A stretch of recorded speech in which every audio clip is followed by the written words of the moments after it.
નમસ્કાર મિત્રો, નવા વિડીયોમાં તમારું હાર્દિક સ્વાગત છે। મિત્રો, ખાસ કરીને આજે આપણે ફ્લાવરિંગ વિશે વાત કરવી છે કે જે આપણે કદાચ આમ જોઈએ તો સસ્તું જ કહેવાય, 1 પણ રૂપિયાનો ખર્ચો નહીં। કેમ કે ઘણા બધા ખેડૂતો મિત્રો આ ગાયું છે, પછી ગોળ હોય તો પણ આપણે એમાં સસ્તું પડે। એટલે ખાસ કરી અને આપણે ફ્લાવરિંગ વિશે કે જે ઘરે જ તમે તૈયાર કરો ફ્લાવરિંગની દવા, કે મોંઘી દવાઓ છાંટવી ના પડે। જો કદાચ શક્ય ના હોય અને તમે કોઈ પણ સારી પ્રોડક્ટ છાંટો તો અલગ વાત છે, પણ જો શક્ય હોય તો આ પ્રોડક્ટનો ઉપયોગ તમે કરો કે જે આપણે ઘરે જ બનાવી હોઈએ તો તમારે માટે બહુ સારું છે મિત્રો। તો સૌથી પહેલા વાત કરીએ તો કઈ રીતના આપણે આ ફ્લાવરિંગની દવા કરવાની। તો મિત્રો, દૂધ અને ગોળ અને ગૌમૂત્ર આ ત્રણનો ઉપયોગ કરશો એટલે તમારે ફ્લાવરિંગમાં બહુ સારું રિઝલ્ટ મળશે, જે આપણે ખુદે ઉપયોગ કર્યો।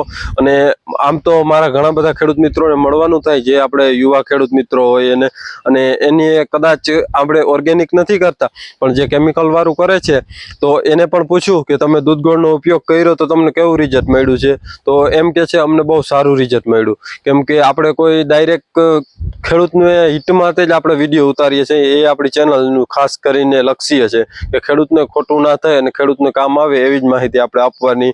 યુટ્યુબમાં તો ભલે વિડીયો મૂકો કે ના મૂકો એ કંઈ ફરક ના પડે, કેમ કે યુટ્યુબ તો એવું પ્લેટફોર્મ છે કે ત્યાં ખેડૂત વધારે સક્રિય હોય અને ખેડૂત સુધી જલ્દી માહિતી પહોંચે। એટલે મિત્રો, ખાસ કરી અને એ જ કહેવાનું કે આપણે દૂધ ગોળ છે એનું બહુ સારું રિઝલ્ટ આવે છે જે એની અંદર ફ્લાવરિંગની અંદર। તો આ દૂધ ગોળ છે એને કઈ રીતના ઉપયોગ કરવાનો એના માટેનો વિડીયો છે, એટલે મિત્રો વિડીયો આખો જોજો જેથી કરી પૂરી માહિતી તમને મળી જાય।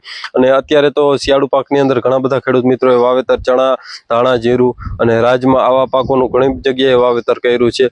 ઘઉંનું પણ વાવેતર છે અને દૂધ ગોળનો ઘઉંમાં પણ ઉપયોગ કરો તો તમને પણ એમાંય રિઝલ્ટ મળે છે મિત્રો। પણ ક્યારે કરવાનો એની માહિતી છે, એટલે આખો વિડીયો જોજો। તો મિત્રો, હવે જો વાત કરીએ તો દૂધ ગોળનો ઉપયોગ છે એ તમે ગમે ત્યારે કરી શકો છો, એનાથી કોઈ આડઅસર થતી નથી। ગમે ત્યારે ગમે એને પાક ઉપર કરો તો તમને ફાયદો જ થાય છે। એનું કારણ કે જ્યારે ફ્લાવરિંગનો સમય હોય, કોઈ પણ ચણા છે, ધાણા છે, જેમાં અત્યારે તો ધાણાની અંદર, ચણાની અંદર ફ્લાવરિંગનો સમય ખૂબ ચાલુ રહ્યો છે અત્યારે, તો મિત્રો એમાં કઈ રીતના સ્પ્રે કરવાનો તમારે કે જ્યારે ફ્લાવરિંગ દેખાતું હોય ત્યારેથી કરી અને પાછું જ્યાં સુધી પોપટા ભરાઈ જાય અને કોક ફ્લાવરિંગ દેખાતું હોય ત્યાં સુધી તમે સ્પ્રે કરો તો તમને બહુ સારું એમાં રિઝલ્ટ મળશે। જે માલની ચમક અને માલનો વજન આ બધું બહુ સારું થાય કે જે દૂધ ગોળનો અને ગૌમૂત્રનો ઉપયોગ કરે। તો મિત્રો, દૂધ ગોળનો પંપની અંદર કેટલો ઉપયોગ કરવાનો, તો આપણે વાત કરીએ તો 250 ml તમારે દૂધ લેવાનું છે, 100 ગ્રામ ગોળ અને 100 થી 150 ml ગૌમૂત્ર જે તાજું હોય એ, વાસી હોય તો હાલશે પણ તાજું વધારે સારું। એટલે આ તમારે એક પંપની અંદર દ્રાવણ કરી અને 15 લીટર પાણીની અંદર મિક્સ કરી અને સ્પ્રે કરવાનો।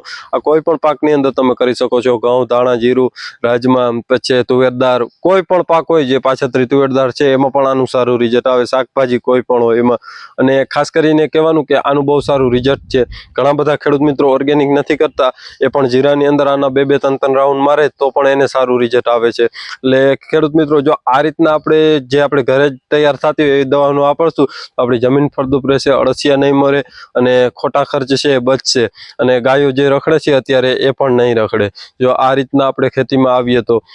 એટલે ખાસ કરીને કહેવાનું એ કે જેમ બને એમ ગૌમૂત્ર અને આપણે દૂધ ગોળનો ઉપયોગ કરીએ, ફ્લાવરિંગમાં બેસ્ટ છે। અને તમારે કોઈ પણ પ્રશ્ન હોય તો આપણું વોટ્સએપની અંદર ગ્રુપ છે, ગ્રુપની લિંક ડિસ્ક્રિપ્શનમાં, ત્યાંથી તમે ખુદ મને પ્રશ્ન પૂછી શકો છો કોઈ પણ હોય તો જલ્દીથી ગ્રુપની અંદર જોઈન્ટ થઈ જાઓ કે જેથી કરીને ખેડૂતોને સારી માહિતી મળી શકે। અને આ વિડીયો જેમ બને એમ શેર કરજો કે જેથી કરીને ખેડૂતોને પણ સારી માહિતી મળી જાય। તો આ વિડીયો તમને ગમ્યો હોય તો વિડીયોને લાઇક કરજો, ચેનલમાં ન હો તો ચેનલ સબસ્ક્રાઈબ કરજો। ધન્યવાદ। જય ગૌ માતા।